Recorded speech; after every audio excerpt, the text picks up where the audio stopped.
Donald Trump has a very large inner circle, but one woman has become impossible to miss. She is often just a few feet away from the president, in the Oval Office, on Air Force One, on foreign trips, and even when Trump is dictating his posts for Truth Social. Her name is Natalie Harp, a 35-year-old executive assistant who has gone from a little-known White House staffer to one of the most visible and, according to multiple reports, most trusted people around Donald Trump. And now, a blistering political attack has put her directly in the spotlight. Georgia Democratic Senator Jon Ossoff recently name-checked Harp during a speech that has since gone viral. Ossoff mocked Trump's travel arrangements and referred to his reported travel with Harp on what he called an apparently defenseless flying palace, a reference to the new Air Force One plane. He was also referring to reports that Harp was among a small group of people who accompanied Trump on a secret plane change after he left Turkey last month. And that detail has raised a much bigger question. Why does Natalie Harp have such unusual access to the president? Who is she? And just how much influence can one executive assistant have inside the Trump White House? Let's start with the most unusual part of her story. Harp did not arrive in Trump's world through a traditional political career. She became a prominent Trump supporter after a personal medical battle. Harp was diagnosed with bone cancer and eventually turned to experimental treatment after conventional chemotherapies had failed. Trump's first administration had backed the right to try ACT, which gave certain terminally ill patients greater access to experimental treatments. Harp credited that policy, and Trump personally, with saving her life.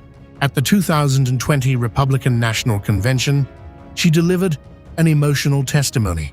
She told Trump that without the right to try experimental treatments, she would have died waiting for them to be approved. Trump, in turn, praised Harp's performance, saying she had lit up the television screen. From there, Harp became a prominent figure in Trump's MAGA movement. She joined an advisory board for his 2020 re-election campaign. And after Trump lost that election, she did not walk away. Instead, she went to work for One American News Network, OAN, where she became a ferocious defender of Trump. She also promoted the false claim that Trump had actually won the 2020 presidential election. Then came Trump's next presidential campaign, and Harp moved even closer to the man she had spent years defending. Today, her official White House title is Executive Assistant to the President. On paper, that sounds like a support role. Scheduling, logistics, communications, paperwork, the sort of work that keeps a presidential operation running. But Harp's role appears to have become something far more visible. White House reporters regularly see her near Trump. She travels with him.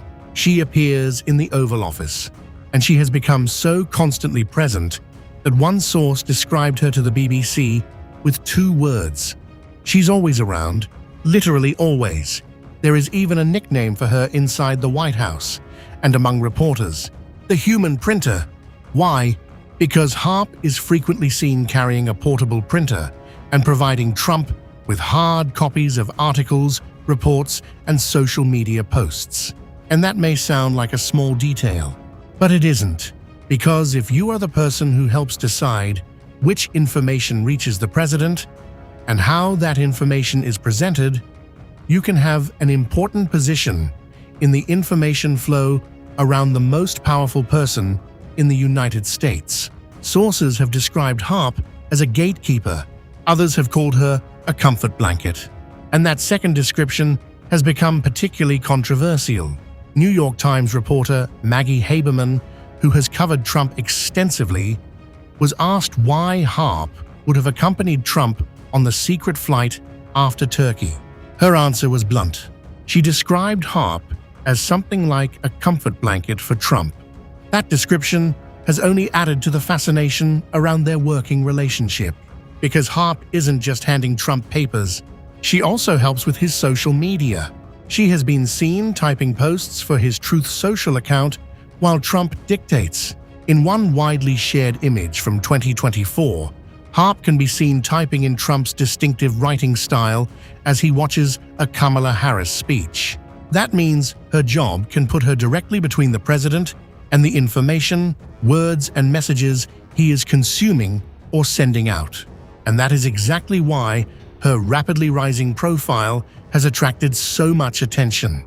But there is another side to this story. Harp's relationship with Trump appears to be deeply personal in its origins. Her brother, Preston Harp, recently spoke about her and said she had been fascinated by the White House since she was young. He said she had even written letters to previous presidents, and then she met Trump. Her brother said her dream came true when she finally reached the White House. He also described her as Trump's biggest fan. And perhaps most importantly, he said she believes Trump saved her life. That kind of gratitude, he suggested, may help explain why Trump trusts her. Now, the White House has pushed back hard against the recent scrutiny. After CNN reporter Kristen Holmes asked Trump about Ossoff's comments, the White House attacked the question and defended Harp as a trusted and valued member of the team. And that reaction itself has become part of the story, because the more the White House defends Harp, the more questions follow about exactly how important she has become. Is she simply an extremely loyal executive assistant, or has she become a unique gatekeeper to the president? There is no public evidence that Harp formally makes major policy decisions, and much of what has been reported about her private influence comes from anonymous sources or second-hand accounts. So the distinction matters. Her proximity to Trump is clear. Her loyalty to Trump is clear. Her role in handling information and social media is also well documented. But the full extent of her political influence remains far less clear. And that may be what makes Natalie Harp such an intriguing figure. She is not a cabinet secretary. She is not an elected official. She is not the national security advisor. Her title sounds ordinary. Her access does not. She has become one of the most visible people in Trump's immediate orbit, a woman who started out crediting him with saving her life and has now ended up helping manage what the president sees, reads, and posts. And as the Trump White House becomes more intensely scrutinized, the question is no longer just, who is Natalie Harp? The bigger question is, what happens when the person who never leaves the president's side also helps control the flow of information reaching him? That is why this otherwise low-profile White House aide has suddenly become one of the most talked about figures around Donald Trump.